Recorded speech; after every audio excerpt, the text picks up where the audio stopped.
বিশ্ববিদ্যালয়ৰ লখিমপুৰত থকা মাণ্ডলিক গৱেষণা কেন্দ্ৰ আৰু কৃষি বিজ্ঞান কেন্দ্ৰৰ সহযোগত ভাৰতৰ নতুন দিল্লীত থকা ভাৰতীয় কৃষি গৱেষণা পৰিষদৰ ইণ্ডিয়ান প্লেণ্ট বায়'টেকনলজি যিটো ৰিচাৰ্চ ইনষ্টিটিউট আছে তাৰ সহযোগত আমি আজি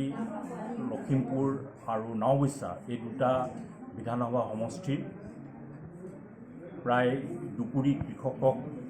মাতি আনি আমাৰ যি বাৰীৰ ব্যৱস্থাটো আছে অসমৰ আহোম যুগৰ পৰা থকা এই বাৰীৰ ব্যৱস্থাটোত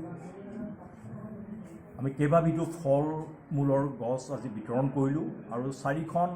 মডেল বাৰী আধুনিক কৃষি পদ্ধতিৰ প্ৰয়োগেৰে বিশ্ববিদ্যালয়ৰ যি অনুমোদন আছে সেইমতে কৰিবৰ কাৰণে এটা প্ৰয়াস কৰিছোঁ। ইয়াৰ জৰিয়তে পুষ্টি আৰু বাৰীৰ জৈৱ বৈচিত্ৰতা সংৰক্ষণৰ এক প্ৰয়াস কৰা হৈছে। আমি আশা কৰিম যে অসমৰ কৃষকসকলে আমাৰ যি বাৰীবোৰ এলাগী হৈ পৰি আছে সেই বাৰীবোৰত নতুন নতুন উন্নত যিবোৰ আমাৰ জাত আছে সেই জাতবোৰ যাতে তেওঁলোকে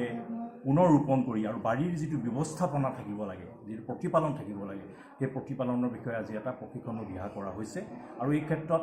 আমাৰ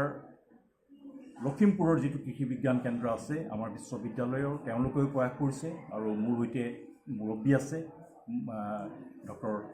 সন্দীপ ডাঙৰীয়া।